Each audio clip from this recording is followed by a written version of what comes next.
का सीधा जो नंदी का चरण उठा हुआ है उसके पास में रखा हुआ जल भी ऊर्जा प्रदान कर देता है। ऊर्जा प्रैक्टिकल जरूर करना। कहीं सियोर वाला महाराज झूठ बोल के तो नहीं चले गया। प्रैक्टिकल करना, बिगैर प्रैक्टिकल के काम नहीं चलता।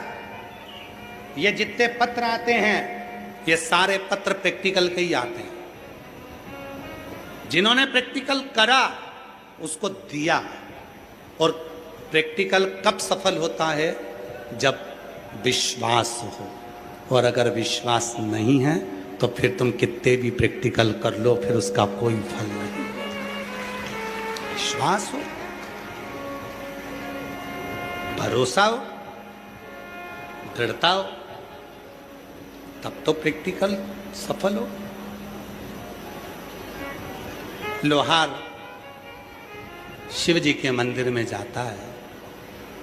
अब टाइम नहीं लगाता है, अब तो नंदी के कानों में कुछ कहकर आ जाता है। नंदी के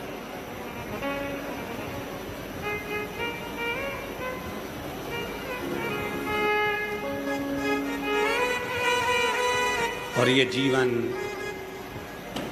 जो मानव का जो शरीर है, जो मानव भगवान ने शरीर दिया है, हम उसको पहचान नहीं पाते।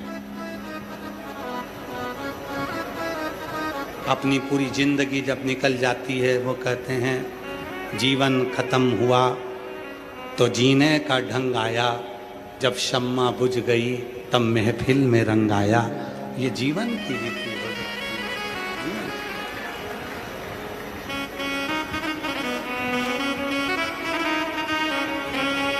उमरिया धोखा दे गई रे, उमरिया धोखा दे गई रे।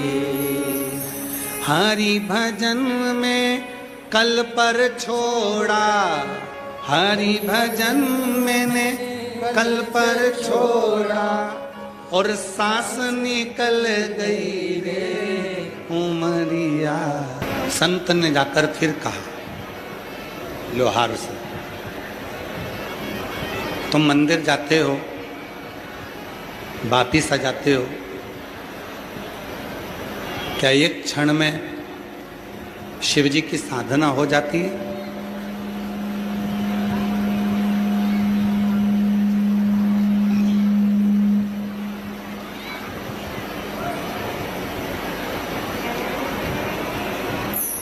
क्या एक क्षण में भगवान शंकर की पूजन अर्चना हो जाती है?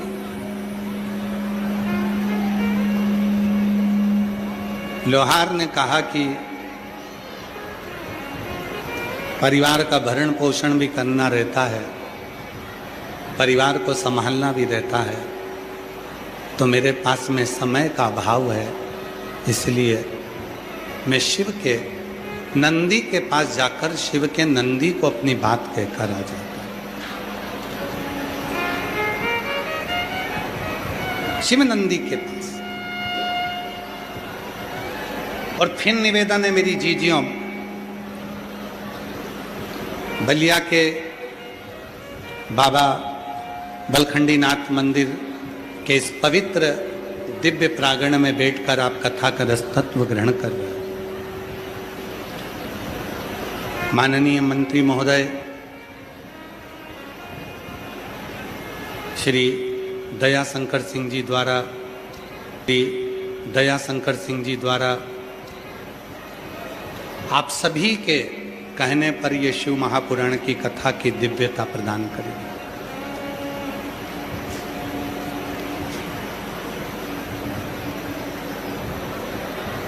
नहीं है समय आपके पास में,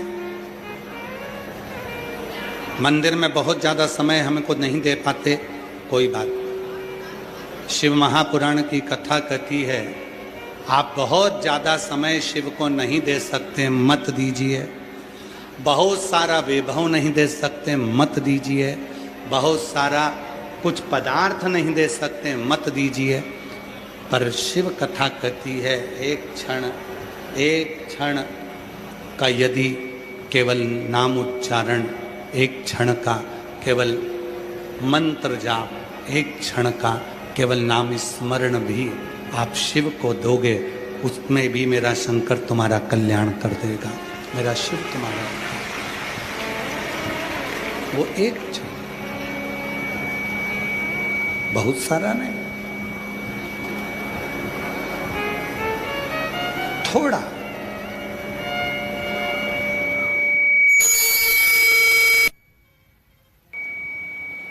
एक क्षण का भी यदि हम शिव को दे रहे हैं, एक क्षण का भी हम भगवान शंकर को प्रदान कर रहे हैं, तो हमें कुछ ना कुछ नहीं।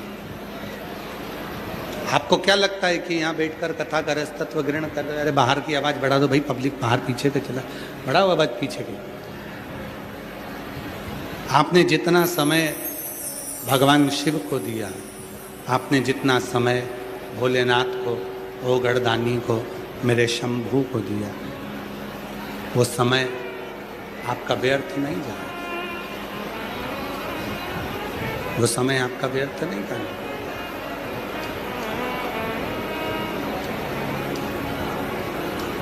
उसको कहते हैं महाकाल। महाकाल मतलब काल की गणना रखने वाला। शंभु शंभु शंभु शंभु शंभु शंभु शंभु शंभु शंभु शंभु शंभु शंभु शंभु शंभु शंभु। इसमें तकलीफ क्या है? साउंड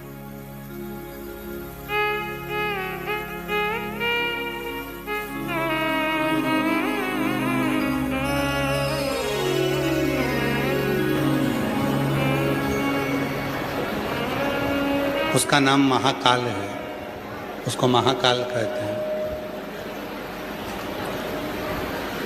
जिसके पास काल की गणना है, समय की गणना है।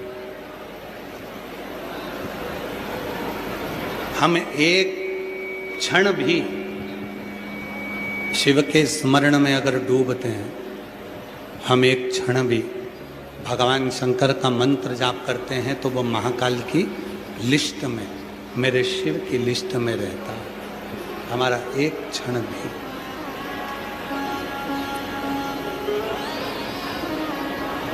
लोहार शिव के मंदिर जाता है, भगवान शंकर के मंदिर में, शिव के मंदिर में जाकर नंदी के कान में कहकर वापिस आ जाता है। वापिस आया समय,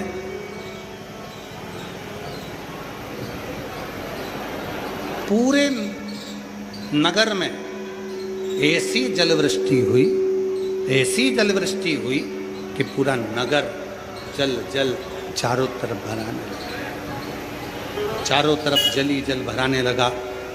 जब चारों तरफ जल होने लगा, तब संत अपनी पूजन में बैठे, अपना झोपड़ा बह गया, संत भी अपने नगर से चले गए। पर वो लोहार जो चारों तरफ पानी ही पानी देखा, तो दौड़कर नंदी के पास पहुंचा और नंदी के कानों में जाकर कहा, ए नंदी बाबा, शिव जी से कह देना मेरी सुध ले, मेरी सुध ले। भगवान शंकर से कहना कि मेरी सुध ले, आपका पुत्र पुकार रहा। नंदी के कानों में कहकर जैसे ही, नंदी के कानों में बोलकर जैसे ही लोहार वापिस आया, नंदी के कानों में कहकर, थोड़ा मिठास दे दे, गला पकड़ रहा है बहुत ज़्यादा। नंदी के कानों में कहकर जैसे ही लोहार वापिस आया कि बाबा से कह देना कि मेरी सुध ले।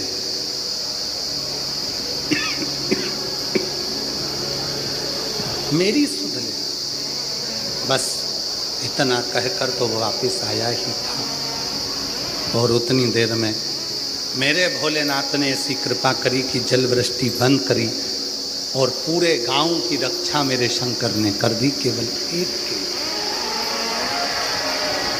केवल और वो अकेले के लिए मेरा शंकर, एक अकेले व्यक्ति के लिए मेरा शिव, एक अकेले व्यक्ति के लिए मेरा शंकर, एक अकेले। व्यक्ति के लिए मेरा शिव पूरे गांव की रक्षा कर लेता है, पूरे गांव की रक्षा कर। नंदी के कान में कहना,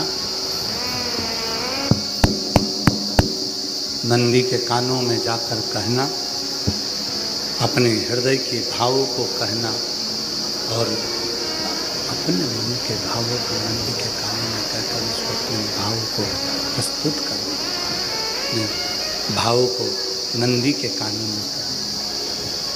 आप भी कभी शिव के मंदिर जाया करो तो कहकर आया करो, हे नंदीश्वर, भोले बाबा से कहना कि हमारी सुध ले।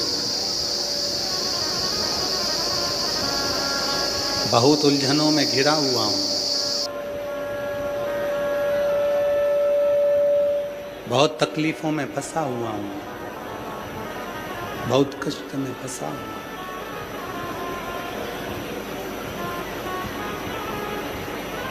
महादेव नमन चरणों में, महादेव नमन चरणों में, स्वीकार कीजिए सबका किया है, मेरा भी उद्धार कीजिए, उद्धार कीजिए। सब बोलो, साथ में बोलो, आज प्रदोष का दिन है।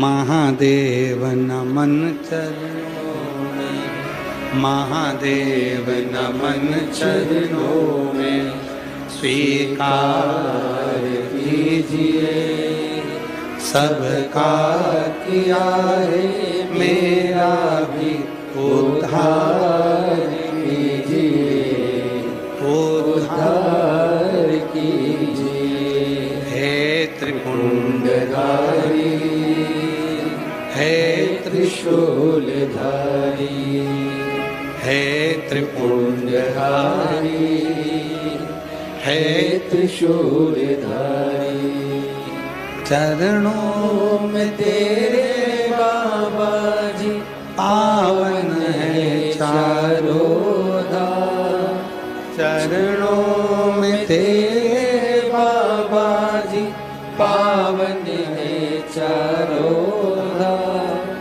तेरी देव करते वंदना, पूजे सीताराम, तेरी देव करते वंदना, पूजे सीताराम।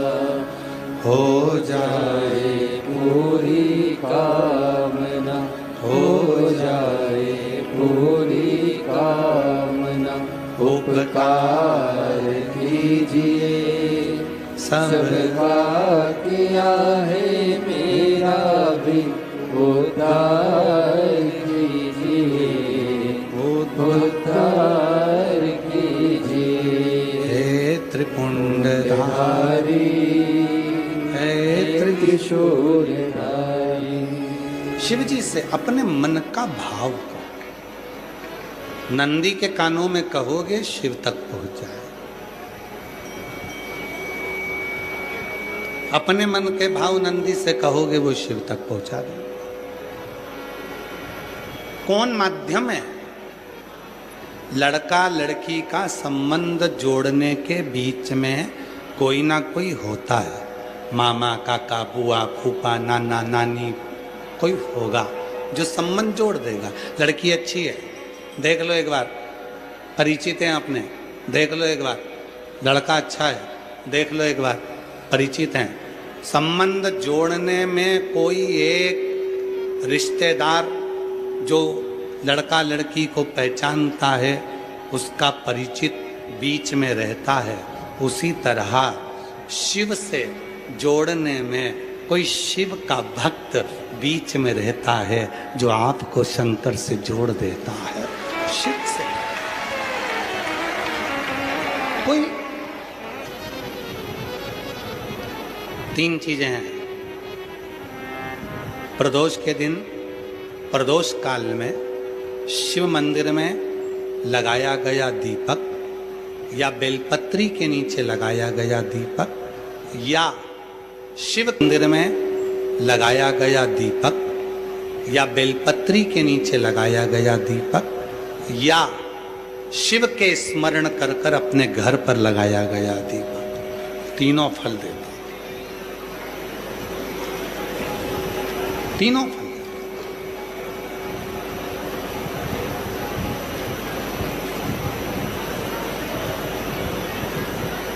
तीनों फल प्रदान कर।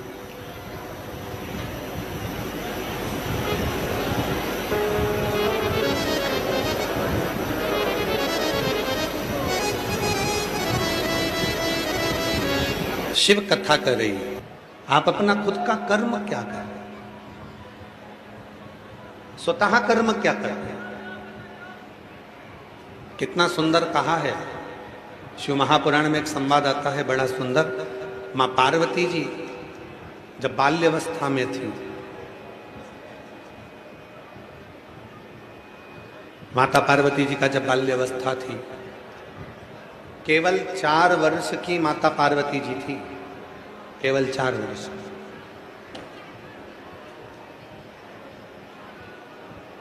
और 4 वर्ष की माता पार्वती जी एक बार भगवान देव अधिदेव महादेव का मट्टी का शिवलिंग खेल खेल में बना रही थी। पार्थिव शिवलिंग का निर्माण खेल खेल में कर रही थी, केवल खेल खेल,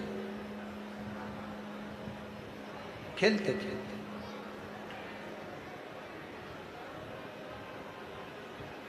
मिट्टी के शिवलिंग को बनाकर माता पार्वती जी लेकर जा रही थी और अपने पिता हिमालय राज के पास पहुंची थी।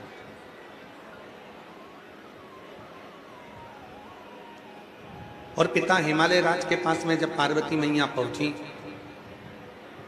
मिट्टी का शिवलिंग उनके हाथ में था और पिता हिमालय राज ने माता पार्वती जी से पूछ लिया कि पार्वती गौरा, ये क्या बनाया है तूने, ये क्या निर्माण करा है तूने। पार्वती जी ने कहा, पिताजी मैंने वही निर्माण किया है जो संसार सागर के लोगों को उनकी मंजिल तक पहुंचाएगा, उसका निर्माण मैंने अपने हाथों से किया, उसका निर्माण।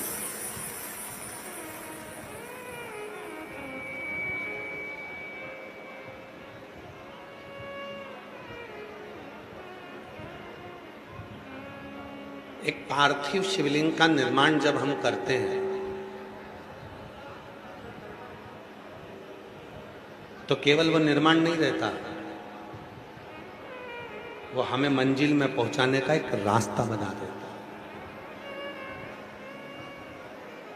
केवल वो निर्माण नहीं है, मंजिल तक पहुंचाने का एक रास्ता निश्चित कर देता। रास्ता। एक बात हम आपसे पूछें, जरा उत्तर देना बलिया वालों, जवाब दीजिएगा। एक रावण और एक मंथरा, दो थी। एक था रावण, दूसरी थी मंथरा।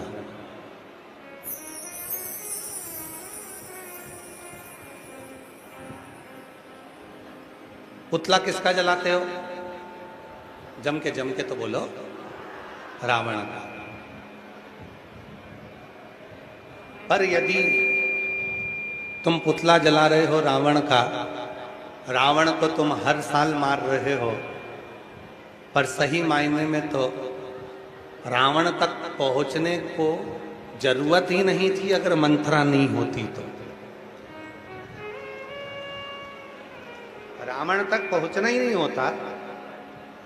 रावण तक पहुंचाने वाली कौन है? जम के बोलो, मंथरा।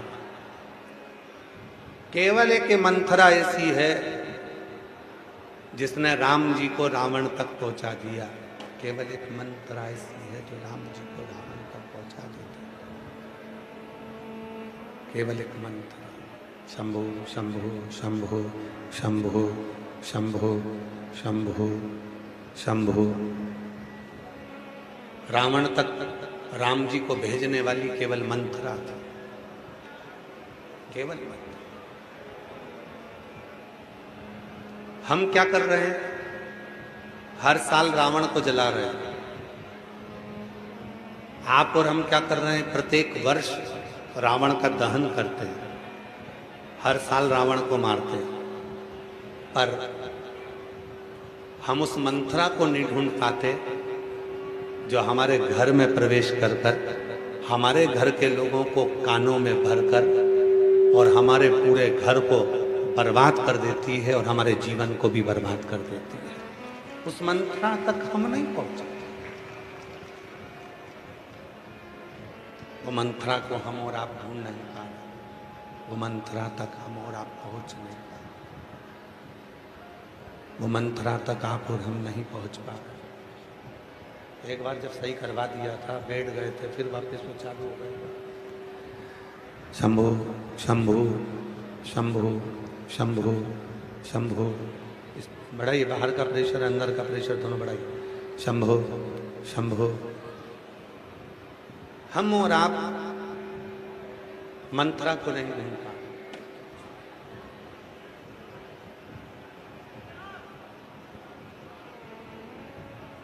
नंदी, कल कथा चल रही थी नंदी की। नंदी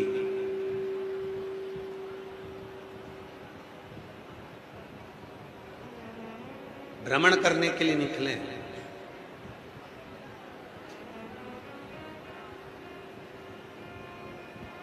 और नंदी भ्रमण करते करते करते करते सब दूर घूमने के बाद में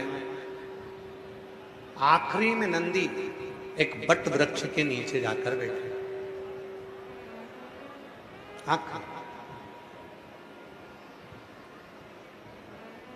जब नंदी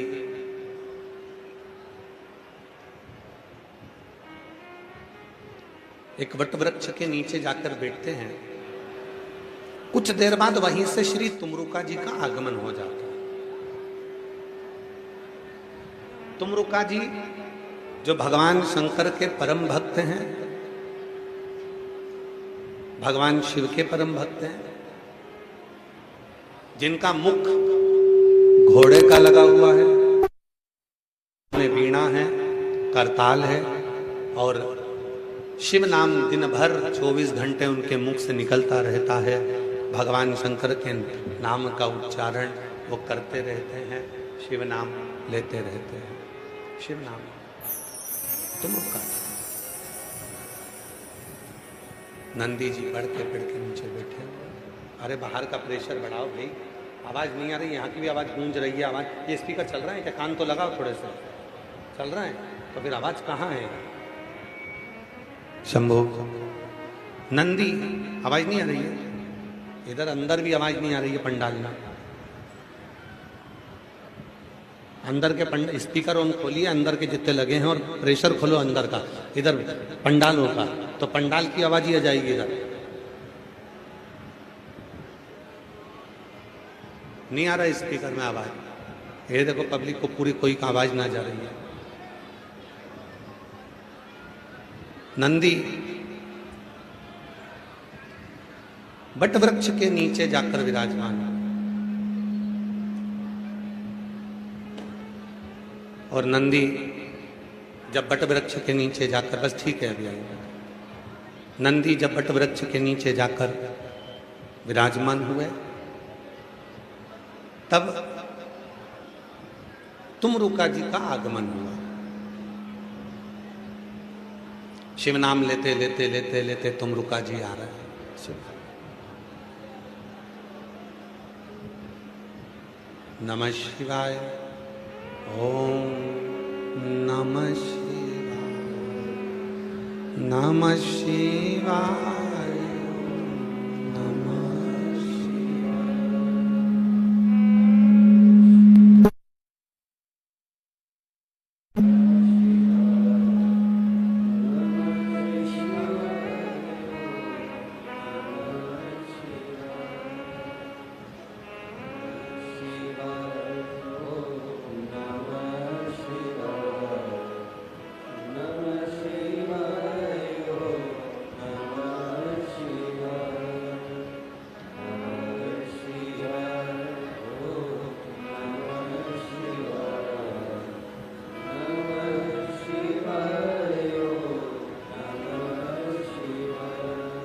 तुम रुका जी। शिव नाम लेते लेते बट वृक्ष के नीचे आ गए। नंदी बैठे थे। थोड़ा मन में जब संशय होता है, जब मन के अंदर कोई संशय उत्पन्न होता है, तो व्यक्ति मौन होता, चुप। 3 बार व्यक्ति मौन हो जाता है। भीतर अगर कोई संशय है तो मौन होगा, घर में क्लेश है तो मौन होगा, और तीसरा, यदि उस परमात्मा की भक्ति में लगा है और विश्वास है भगवान पर तो मौन होगा। फिर उससे बोला नहीं, फिर वो नहीं, फिर उसकी मौनता है, फिर वो बोलता नहीं है, चुप, एकदम शांत। पर कई बार भक्ति में भी ऐसा होता है कि वो नी भी बोले तो भी लोग बुलवा देते हैं। जैसे कल बालेश्वर महादेव के दर्शन करने गए, ना धर्मेंद्र जी सूचना दी है,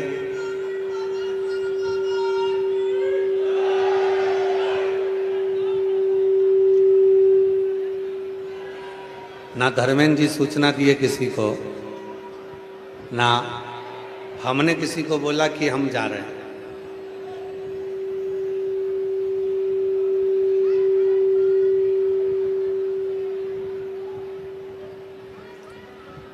ना हमने किसी को कहा, ना धर्मेंद्र जी बोले, और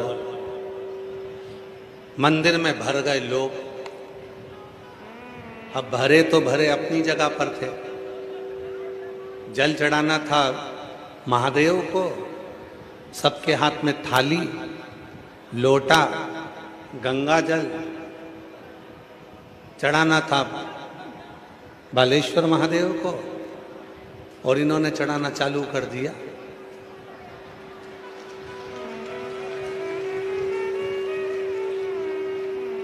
महाराज,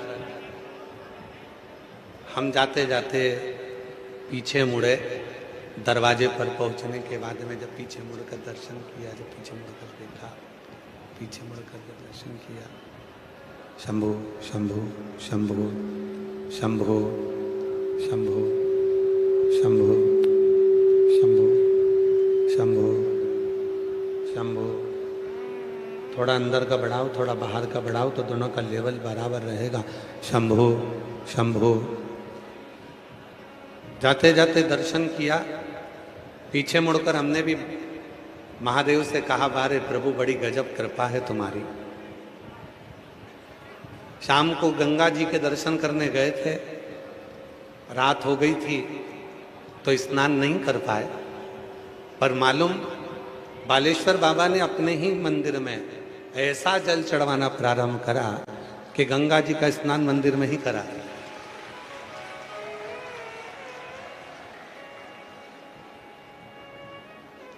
जैसी गंगा में लहरें आती हैं, धर्मेंद्र जी, जैसे गंगा में लहरें आती हैं, वैसी कल लहरें मंदिर में चल रही थी। पूछो, ये मंदिर वाले बैठे हैं यहाँ, मंदिर वाले कौन कौन बैठे हैं? सब बैठे, पूरी टीम। खड़े हो जरा, जो मंदिर में थे कल, ये पूरी टीम। इधर से माताओं का झोंका आया, धर्मेंद्र भैया इधर, फिर उधर से माताओं का झोंका आया, धर्मेंद्र भैया इधर, और इनके साथ में हम उधर, वो इधर उधर, और ऊपर से उधर पीछे पीछे जो खड़ी थी वो पानी लोटे का दे, इधर से गंगा जल की बोतल। हमने कहा, वाह रे भोलेनाथ, सोच कर गए थे शाम को, साथ में कपड़े भी ले गए थे कि गंगा जी में जाएंगे, डुबकी लगाएंगे, पर वहां अंधेरा हो गया, घाट पर पानी दूर था, और भोलेनाथ जी तो घट घट की जानते, उन्होंने कहा वहां नहीं नहा के आया तो यहां नहा ले, नीला। शिव का प्रेम, इसीलिए कहते हैं शिव महापुराण की कथा कहती है कि तुम जहां बैठे हो, जैसे बैठे हो, उस स्थान पर जब तुम उस देव अधिदेव महादेव को भजते हो, उस देव अधिदेव महादेव का स्मरण करते हो, तो निश्चित है तुम्हारे जीवन की सारे दुख अपने आप समाप्त होना प्रारंभ हो जाते हैं, सारे कष्ट समाप्त होना प्रारंभ हो जाते हैं और जीवन में आनंद की अनुभूति होने लगती है, आनंद की अनुभूति होने लगती है अपने आप। मौन हो गया, बट वृक्ष की छांव थी और उस बट वृक्ष की छांव में, उस बट वृक्ष की छांव में नंदी मौन होकर बैठ गए थे। बट वृक्ष की छांव, और बट वृक्ष की छांव में जैसे ही नंदी मौन होकर बैठे, नंदी मौन हो गए बट वृक्ष की छांव में, तुमरुका जी का आगमन हुआ। तुमरुका जी आए, नंदी को देखा, बहुत देर तक तुमरुका जी नंदी को देखते रहे। ये तुमरुका जी कोई साधारण नहीं है। शिव महापुराण की कथा कहती है, चंचुला देवी के जीवन के जितने दुख थे उनको समाप्त यदि किसी ने करा तो तुमरुका जी की शिव महापुराण की कथा ने करा, शिव पुराण की। इसलिए आज भी नियम है, आज भी नियम है। जगत की जितनी माताएं, मेरी जितनी जीजियां हैं, जितनी मेरी जीजियां, जितनी मेरी बेटियां हैं, जितनी मेरी माताएं बैठी हैं, जितनी मेरी बुजुर्ग माँ बैठी हैं, जितनी मेरी जीजियां बैठी हैं, जितनी मेरी माताएं बैठी हैं, हम निवेदन करें, अगर जिंदगी में मेरी बेटियों को, मेरी जीजियों को, मेरी माताओं को अगर जीवन में अपने गर्भ से जुड़ी हुई, अपनी उदर से जुड़ी हुई या संतान से जुड़ी हुई कोई भी समस्या तुम्हारे जीवन में अगर आकर खड़ी होती है, तो शिव जी के मंदिर में जाकर जो लोटा भरकर जल लेकर जाते हो, उस जल को थोड़ा थोड़ा कर 7 बार तुम रुकेश्वर महादेव का नाम लेकर चढ़ाना प्रारंभ कर दो और उस जल का आचमन करना प्रारंभ कर दो। उदर से जुड़ी हुई, पेट से जुड़ी हुई, बच्चादानी से जुड़ी हुई, संतान से जुड़ी हुई कैसी भी समस्या हो, वो धीरे धीरे समाप्त हो ही जाती है। तुम रुका जी, तुम रुकेश्वर। कौन से महादेव? जम के बोलो, तुम रुकेश्वर महादेव। जम के बोलो, तुम रुकेश्वर महादेव। तुम रुका जी के नाम से।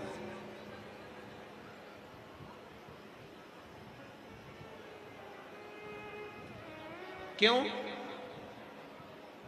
भगवान शंकर के परम भक्त हैं तुमरुका जी, जिनके मुख से हर घड़ी, हर क्षण, हर पल शिव नाम निकलता। 2, एक द्रौपदी, एक तुमरुका। द्रौपदी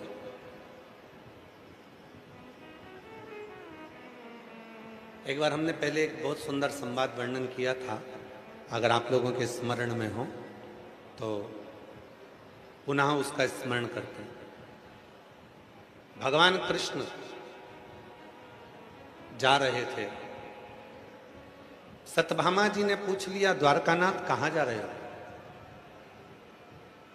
भगवान कृष्ण ने कहा, मैं द्रौपदी के यहां जा रहा हूं। सत्यभामा जी को बड़ा गुस्सा है। सत्यभामा जी ने कहा, बताओ, हर 15 मिनट में, आधे घंटे में, 1 घंटे में, 2 घंटे में, 24 घंटे में कम से कम 10 बार भगवान द्वारकानाथ द्रौपदी के यहां चले जाते हैं। बार बार द्रौपदी के यहां जाने की जरूरत क्या है? भगवान कृष्ण कुछ नहीं बोले, कुछ नहीं। फिर रुक्मणी जी से सत्यभामा जी ने कहा कि द्वारकाधीश को हो क्या गया? जब देखो जब वो द्रौपदी के यहां भाग कर चले जाते हैं। रुक्मणी जी ने कुछ नहीं कहा, पर भगवान कृष्ण के मन में आ गया कि सत्यभामा और रुक्मणी के मन में संशय है। ये दोनों के मन में संशय है और इनके संशय को मिटाना जरूरी है। भगवान कृष्ण चलते चलते बोले कि द्रौपदी की यहां मैं जा रहा हूं, क्या तुम दोनों चलती हो? इतने में रुक्मणी और सत्यभामा तो जाती चाहती यही थी कि एक बार जाए तो सही, आखिर द्रौपदी के पास ऐसा क्या है जो भगवान द्वारकानाथ हर 24 घंटे में 10 बार द्रौपदी के यहां भाग कर चले जाते हैं। सत्यभामा जी और रुक्मणी जी चल दी और दोनों गई। द्रौपदी अपने सिर में तेल लगा रही थी, बाल को सवार रही थी, बाल सवार रही थी और बाल सवारते सवारते सवारते सवारते भगवान कृष्ण पहुंचे। भगवान कृष्ण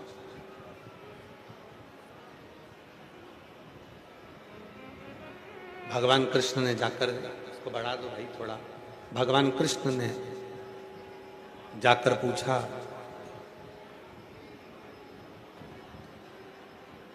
द्रौपदी से, द्रौपदी क्या कर रही है? द्रौपदी कहती है कि भैया मैं अपने केस संवार रहा हूं। अच्छा, भगवान बोले कि द्रौपदी तुझे केस संवारने की क्या जरूरत है? तेरी भाभी होना ही है, केस ये संवार देंगे। सत्यभामा ने विचार करा, इससे अच्छा मौका मुझे मिलने वाला नहीं है। आज द्रौपदी से ऐसा बदला लूंगी कि पता चल जाएगा इसको कि भाभी होती कैसे, भाभी होती कैसे।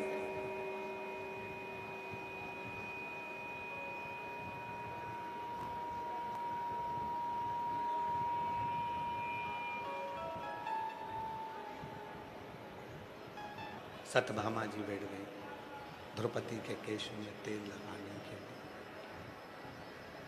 और द्रौपदी के केशों में तेल लगाने। सत्यभामा जी द्रौपदी के केशों में तेल लगाने लगे। द्रौपदी के केशों में तेल लगाती हुई सत्यभामा जी ने उसी समय पर द्रौपदी के एक केश को खींचा। जैसे केश खींचा उसमें से आवाज आई, हे कृष्ण।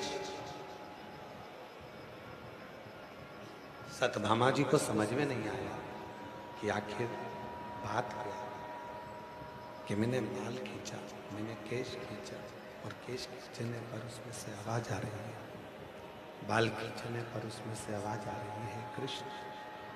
समझ नहीं आ रहा ये हो कैसे, ये आखिर हुआ कैसे, ये समझ नहीं आ रहा, समझ नहीं।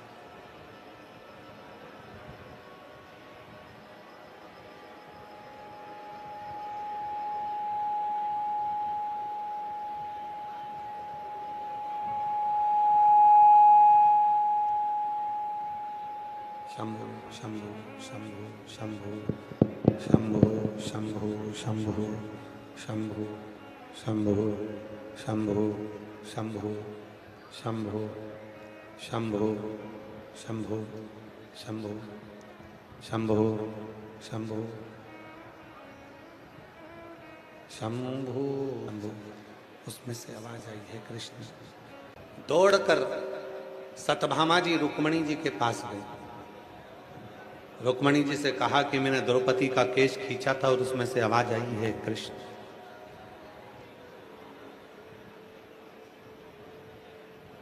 रुक्मणी जी भगवान कृष्ण के पास गए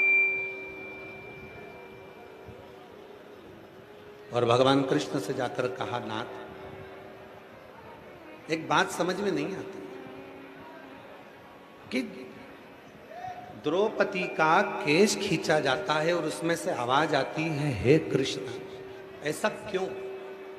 भगवान कृष्ण ने कहा, रुक्मणी तुम और सत्यभामा के मन में आया था कि मैं दौड़ दौड़ कर द्रौपदी के पास क्यों जाता हूं, उसका केवल एक कारण है, केवल एक कारण।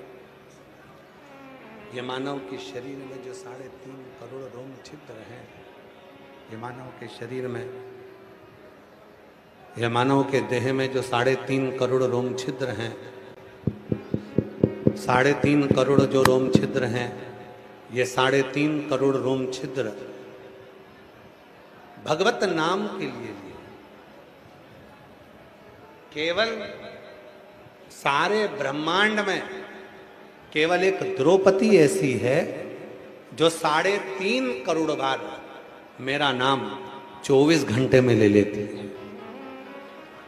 3.5 करोड़, 3.5 करोड़ बार मेरा नाम 24 घंटे के अंदर वो ले लेती है। शंभु शंभु शंभु शंभु। पंडाल की आवाज खोलो, पंडाल की आवाज खोलो। 3.5 करोड़ बार पूरे ब्रह्मांड में केवल एक अकेली है द्रौपदी, जो 3.5 करोड़ बार मेरे नाम का जाप कर लेती है। 3.5 करोड़, इसके सिवाय कोई नहीं।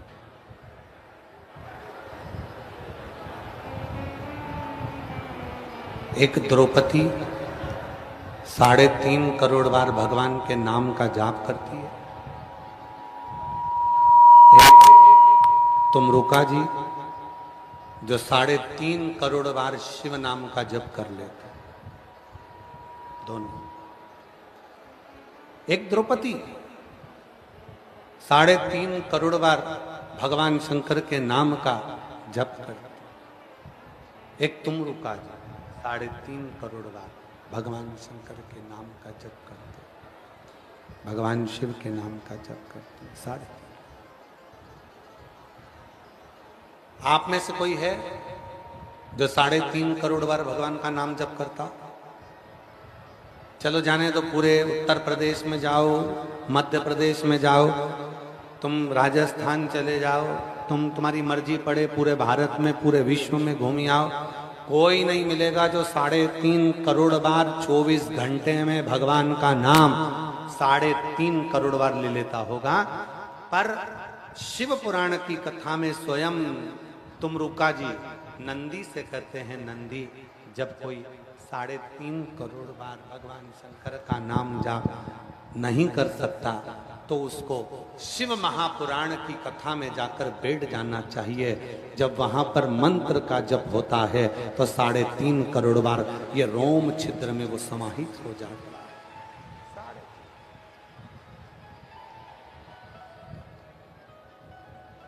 लोग कहते हैं कि गुरुजी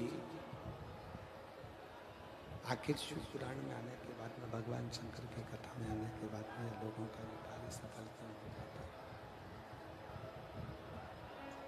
कथा में आने के बाद में कई लोग जो आते हैं उनका कार्य सफल क्यों हो जाता है? क्या कारण है? उसका केवल एक कारण है। आप और हम बैठकर जब भगवान शिव का नाम लेते हैं, श्री शिवाय नमस्तुभ्यं, अब ये 4 से 5 लाख लोग जो कथा को श्रवण कर रहे हैं, 5 लाख लोगों के मुख से एक साथ श्री शिवाय नमस्तुभ्यं जब निकलना और एक मंत्र का जब उच्चारण हम और आप करते हैं तो वो आपस में टकराता है, मंत्र बिखरता है और वो हमारे ये 3.5 करोड़ रोम छिद्र में से समाहित होकर हमारे जीवन के सारे संचित पापों को समाप्त कर देता है और हमें शिव की शरणागति दे देता है। शिव की संचित पाप।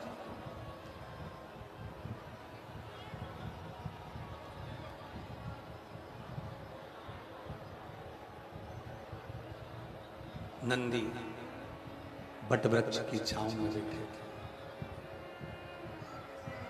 और नंदी बट वृक्ष की छांव में बैठे वहीं तुमरुका जी का आगमन हो गया।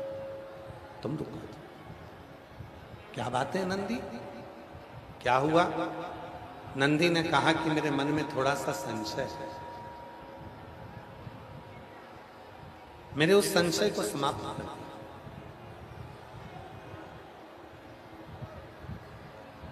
मेरे मन का बस छोटा सा संशय, उस संशय को आप समाप्त कर दो। क्या संशय है? नंदी ने कहा,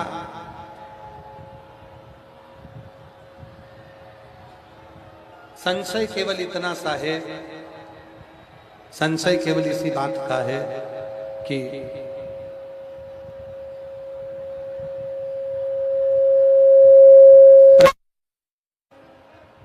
अपने आप में स्वर्ग,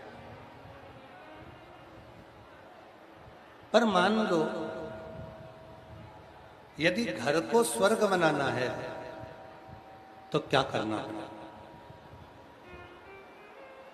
सुन लो बलिया की जीजियों, बलिया के जितने मेरे जीजा बैठे हैं, मेरी जितनी जीजियां बैठी हैं, जितने मेरे बेटियां बैठी हैं, जितने बेटा बैठे हैं, जितने बुजुर्ग माँ बाप बैठे हैं, उन सबको निवेदन करो, ध्यान से सुनना। नंदी ने प्रश्न किया कि घर को स्वर्ग बनाना हो तो क्या करना पड़ेगा? क्या करना पड़ेगा?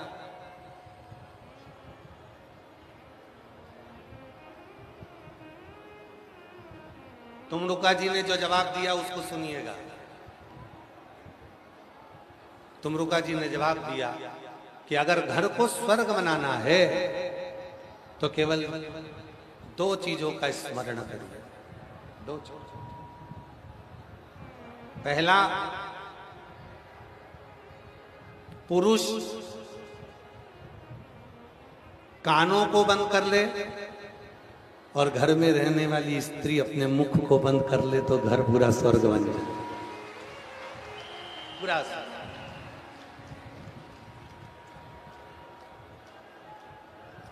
पूरा घर स्वर्ग है।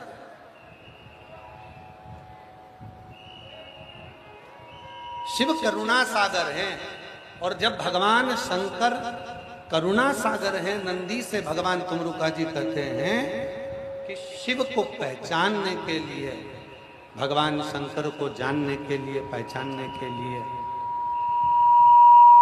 शिव को जानने के लिए बहुत दूर नहीं जाना पड़ता। शिव को जानने के लिए अपने भीतर के एक विश्वास को, एक आनंद को पहचानना। शंभो शंभो शंभो।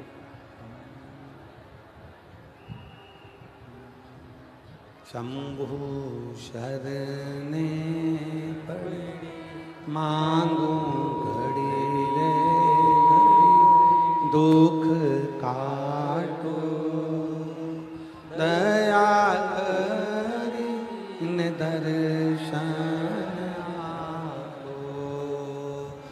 शंभु शरणे पड़े मांगू घड़ी रे घड़ी, दुख काटो दया करी न दर्शन आपो। शंभु शरणे पड़ी घड़ी रे घड़ी, दुख काटो दया करी न दर्शन आपो।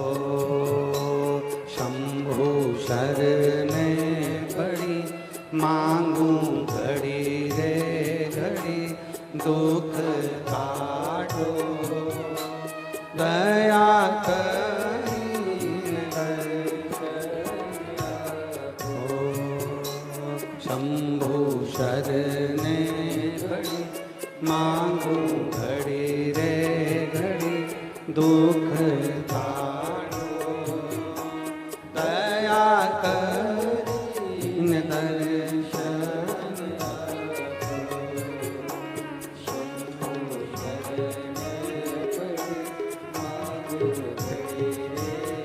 हर वर्ष से बोले बाबा।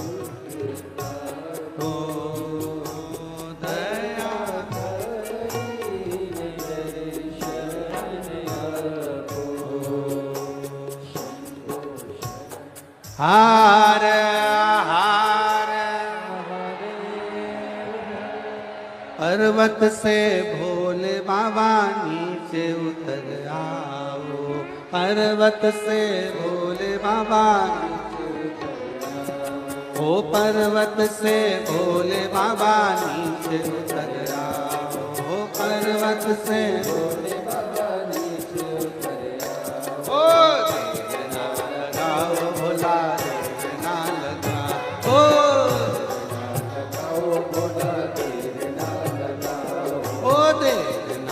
लगाओ भोला देर ना लगाओ।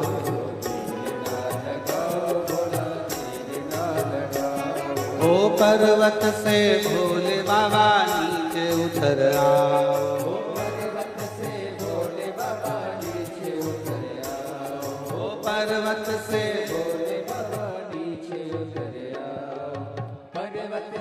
भोले बाबा नीचे उतर आओ। देर ना लगाओ भोला देर ना लगाओ। देर ना लगाओ भोला देर ना लगाओ। देर ना लगाओ भोला देर ना लगाओ। देर ना लगाओ भोला देर ना लगाओ। पर्वत से भोले बाबा नीचे उतर आओ। पर्वत से भोले बाबा नीचे उतर आओ। ओ पर्वत से भोले बाबा नीचे उतर आओ। पर्वत से भोले बाबा नीचे उतर आओ। देर ना लगाओ भोला देर ना लगाओ। देर ना लगाओ भोला देर ना लगाओ। देर ना लगाओ भोला देर ना लगाओ। ओ भोले के लाल मैंने भोजन बनाया। भोले के लाल मैंने भोजन बनाया। भोले के लाल मैंने भोजन मंगाया। भोले के लाल मैंने भोजन मंगाया। ओ जल्दी से आओ भोला देर ना लगाओ।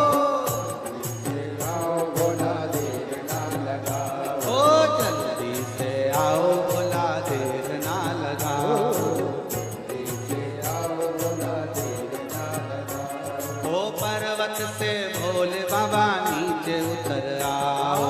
पर्वत से भोले बाबा नीचे उतर आओ। ओ पर्वत से भोले बाबा नीचे उतर आओ।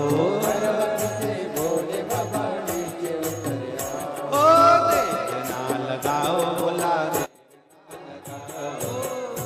ना लगाओ। भोला देर ना लगाओ। देर ना लगाओ भोला देर ना लगाओ। लगाओ भोला देर ना लगाओ। राधे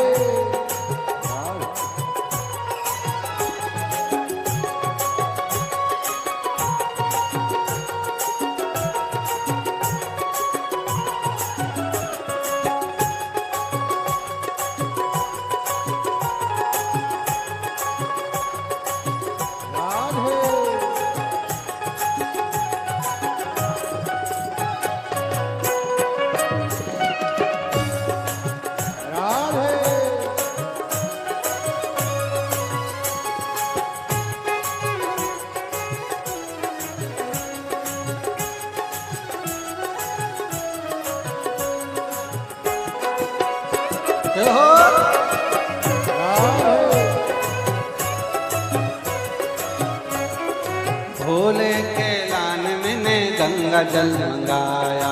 भोले के लान मैंने गंगा जल मंगाया। ओ भोले के लान मैंने गंगा जल मंगाया। भोले के लान मैंने गंगा जल मंगाया। ओ जल्दी से आओ भोला देर ना लगाओ। आओ भोला देर ना लगाओ। ओ जल्दी से आओ भोला देर ना लगाओ। पर्वत से भोले बाबा नीचे उतर आओ। पर्वत से भोले बाबा नीचे उतर आओ। ओ पर्वत से भोले बाबा नीचे उतर आओ। पर्वत से भोले बाबा नीचे उतर आओ। ओ देर ना लगाओ भोला देर ना लगाओ। लगाओ भोला देर ना लगाओ। ओ देर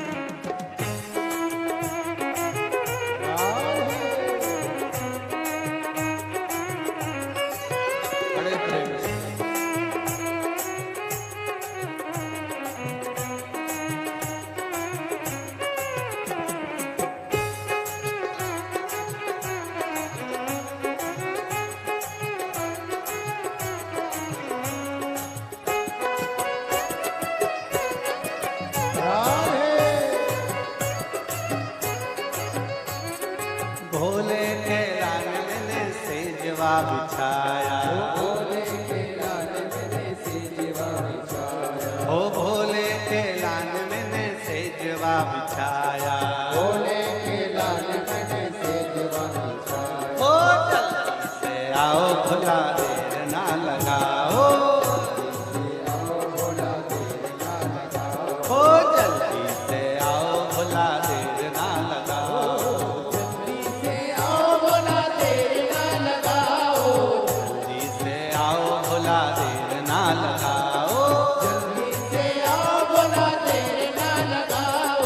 पर्वत से भोले बाबा नीचे उतर आओ, पर्वत से भोले बाबा नीचे उतर आओ, ओ पर्वत से भोले बाबा नीचे उतर आओ, पर्वत से भोले बाबा नीचे उतर आओ। ओ देर ना लगाओ भोला देर ना लगाओ, आओ भोला देर ना लगाओ, ओ देर ना लगाओ भोला देर ना लगाओ, से आओ भोला देर ना लगाओ, ओ देर ना लगाओ भोला देर ना लगाओ, लगाओ भोला देर ना लगाओ, लगाओ भोला देर ना भोला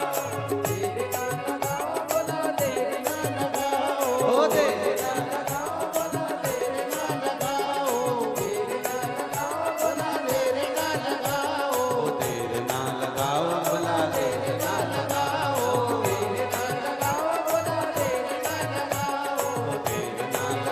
भोला देर ना लगाओ, ओ देर ना लगाओ भोला देर ना लगाओ, अपने स्थान पर बैठकर भगवान देव अधिदेव महादेव से अपने मन की बात करें, प्रार्थना करें, निवेदन करें, विनय करें, बाबा को मन का भाव कहें, प्रार्थना करिए, निवेदन करिए, विनय करिए, जहाँ जगह मिले वहाँ बैठकर बाबा को अपने मन का भाव कहिए, हृदय से प्रार्थना करिए।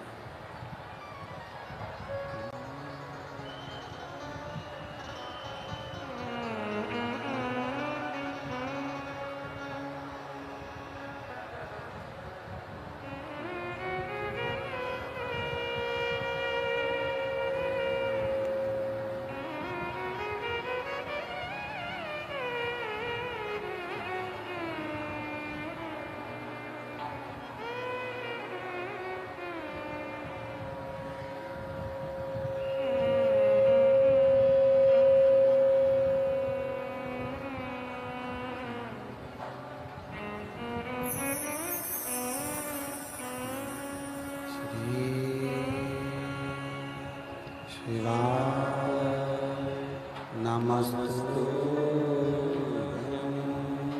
श्री शिवाय नमस्तु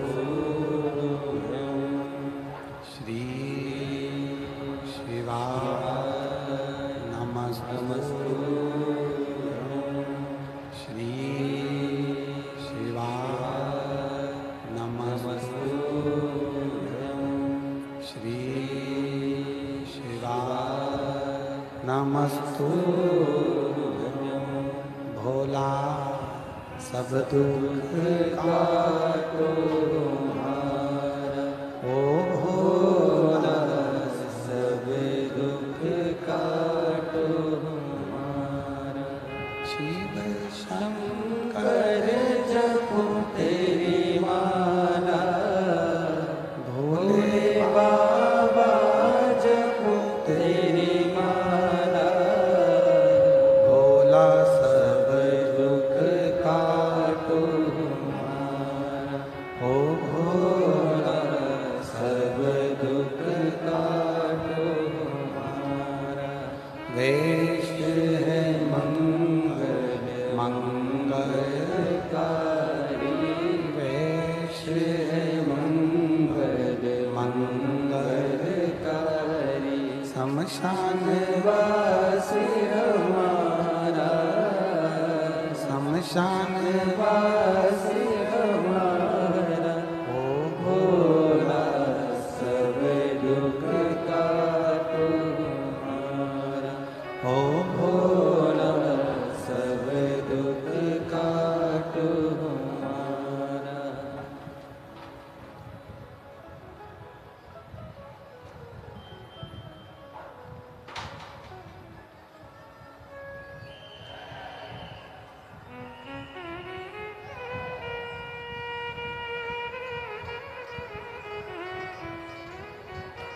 बाबा देवरी देव महादेव भगवान शिव की कथा कर रहे हैं।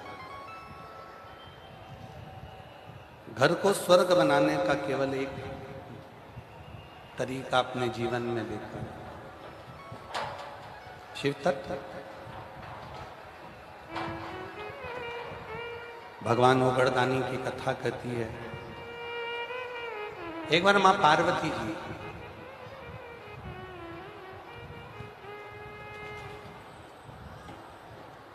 भगवान शिव के साथ में आनंद के साथ विराजित है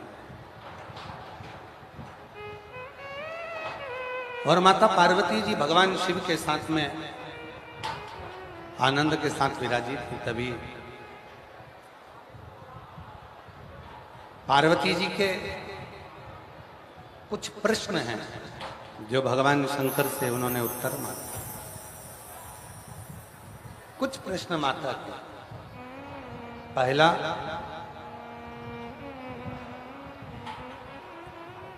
यदि मानव जीवन में कोई मनुष्य शरीर को रोग आ जाता है तो वो रोग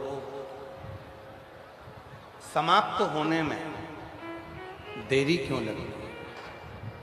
दूसरा प्रश्न, कोई कष्ट देने वाला जब जीवन में आता है तो बारंबार कष्ट क्यों देता है? क्यों कष्ट? महाराज शिव जी ने कहा कि पार्वती, हमारे शरीर में जितने भी रोग आते हैं ये हमारे एक जन्म के नहीं रहते। हमारे शरीर के जितने रोग हैं ये ना जाने पूर्व में जो हम कर्म कर कर आए हैं, 83,99,999 योनियों में जो हमने कर्म करा होता है वो 84,00,000वें नंबर की योनि में आकर हमको भोगना पड़ता है। उस कर्म को भोगना, पर उन आए हुए सारे दुखों को जब जीव शिव की शरणागति में पहुंचता है तो वो समाप्त कर देता है।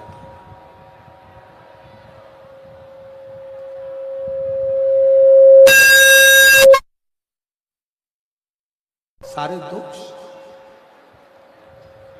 आज हमारे मंत्री जी को हम देखकर बड़े प्रसन्न हो रहे हैं। दया शंकर जी, आपको साधुता है। हमारे यहाँ शिव पुराण में लिखा है, भगवान माता पार्वती जी नंदी से और गणेश से बात करती है कि अगर व्यक्ति सारे तीर्थ करने ना जा सके तो अपनी माँ के चरण में बैठ जाए तो भी सारे तीर्थ हो जाते हैं।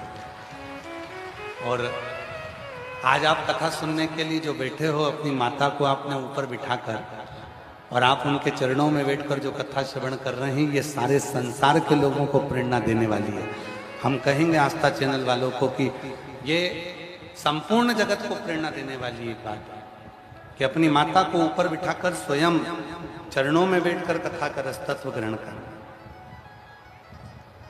एक बार जोरदार ताली बजाएं माननीय मंत्री महोदय के लिए। साधुता है। कहते हैं अगर सारे तीर्थ ना जा सके तो माँ के चरणों में बैठ जाओ और उनके चरण को ही प्रणाम कर लो तो सारे तीर्थों का फल प्राप्त हो जाता है। सारे तीर्थ, और वो फल जीव को मिले। शिव तत्व की प्राप्ति। एक बहुत अच्छा पत्र आया है, सुनिए। अच्छा पत्र।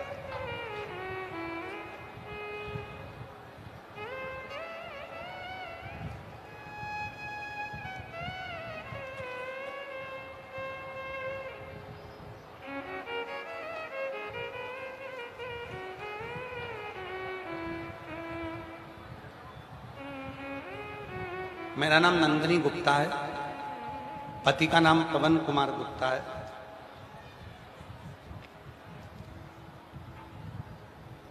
बांसडीही कचहरी दक्षिण टोला से आई।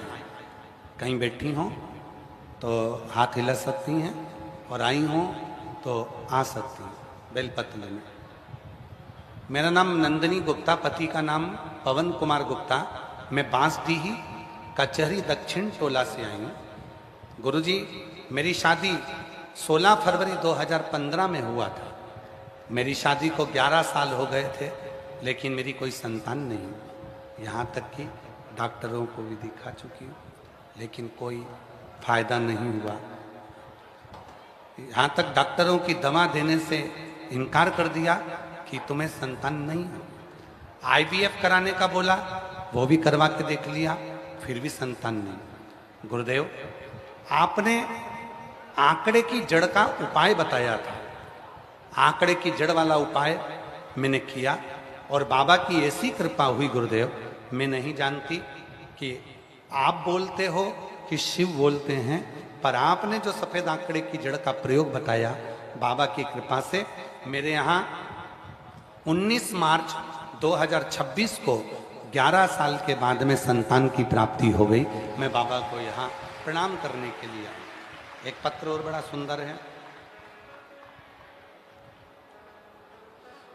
मैं मुन्नी देवी, निवासी ग्राम पोस्ट भरोली, जिला बलिया की रहने वाली हूँ। मैं पिछले कई सालों से शिव महापुराण की कथा को नियमित रूप से सुन रही हूँ। मेरे पति का नाम अनिल केसरी है। गुरुजी, मेरे पति के पेट में गठान की समस्या डॉक्टर ने बताई थी।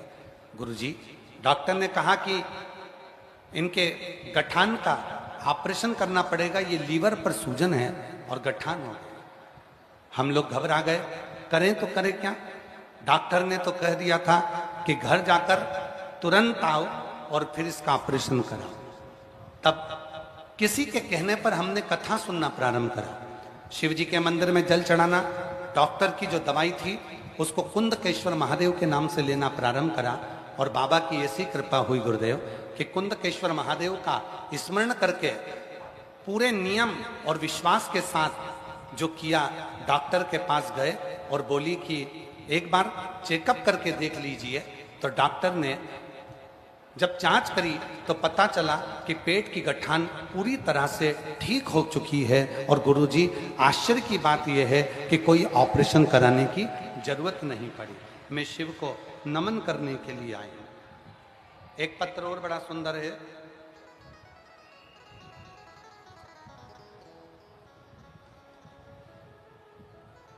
मैं आया कुमारी पुत्र रोहित कुमार, चंदवा टोला, आरा, बिहार से।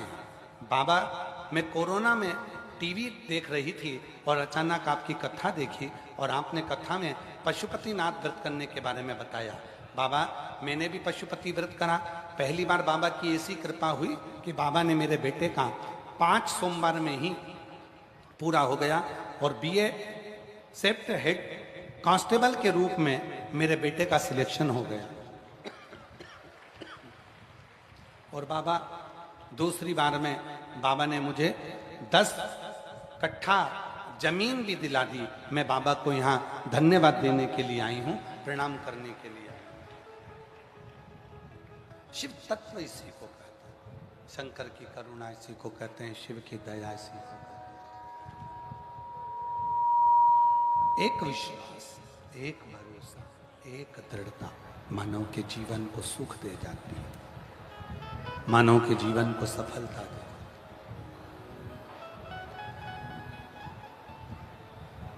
पार्वती मैया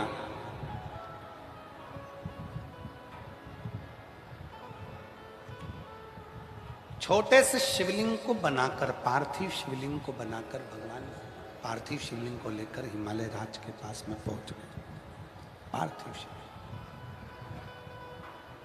पार्वती मैया जब पार्थिव शिवलिंग को लेकर हिमालय राज के पास गए, हिमालय राज ने पूछा, शंभू, हिमालय राज ने पूछा, ये तुमने क्या बनाया है?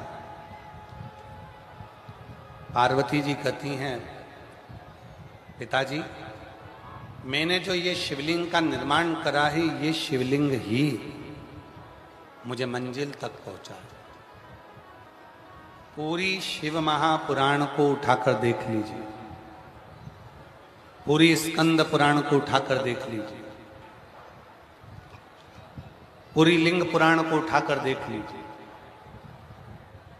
पूरी नर्मदा पुराण को उठाकर देख लीजिए, पूरी पुराण में 33 कोटि देवता में से ऐसा कोई देवता नहीं छूटा होगा जिसने शंकर के शिवलिंग को बनाकर पूजन ना करी हो। सबने शिवलिंग की पूजन सब।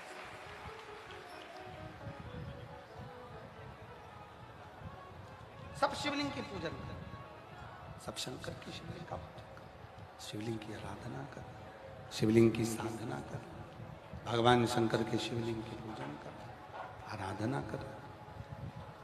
एक भी देवता ऐसा ना रहा जिसने शंकर के शिवलिंग की साधना आराधना पूजन नहीं करे। सब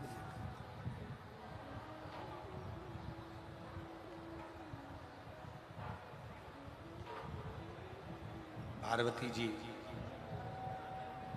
बचपन से जो शंकर के शिवलिंग की आराधना करना प्रारंभ करी थी माता पार्वती जी, भगवान शिव मिल गए मां पार्वती को, तब तक भी माता पार्वती जी ने शिव की साधना को नहीं छोड़ा, शिव की आराधना को नहीं छोड़ा। शिव महापुराण की कथा यही कहती है।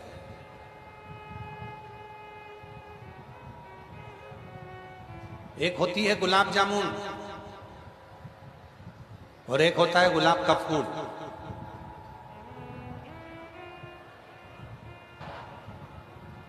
किसी से जाकर पूछना दोनों की राशि एक ही है।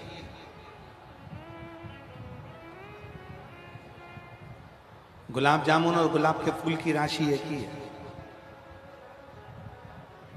सबसे ज्यादा सुखी कौन है?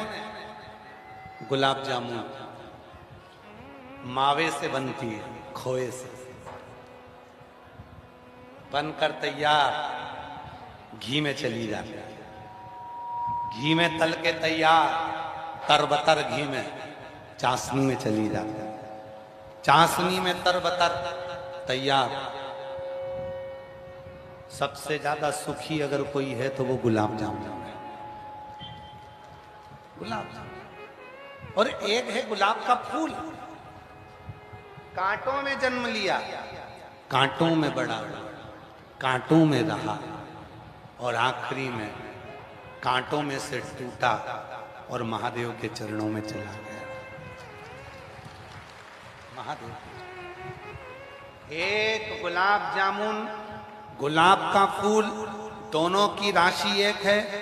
दोनों में अंतर केवल इतना है कि गुलाब जामुन सुख भोगती है, खोए की बनती है, मावे की बनती है, घी में तलाती है, चाशनी में जाती है, पर फिर आखिरी में खाने के बाद भ्रष्टा में चली जाती है। और गुलाब का फूल कांटों में रहता है, बड़ा होता है, कांटों में से निकलकर आखिरी में महादेव के चरणों में चला जाए। महादेव के चरणों में शिव कथा कर रहे। अगर जिंदगी में थोड़े बहुत कांटे आए, जीवन में थोड़े बहुत दुख आए, जीवन में थोड़ी बहुत तकलीफें आए, जीवन में थोड़ी बहुत परेशानी आए, जीवन में थोड़े बहुत कष्ट आए, थोड़ी तकलीफें आए, तो टेंशन मत लेना, समझ लेना आप वो गुलाब के फूल हो, एक दिन टूट कर परमात्मा के चरणारविंद में जरूर टूटो।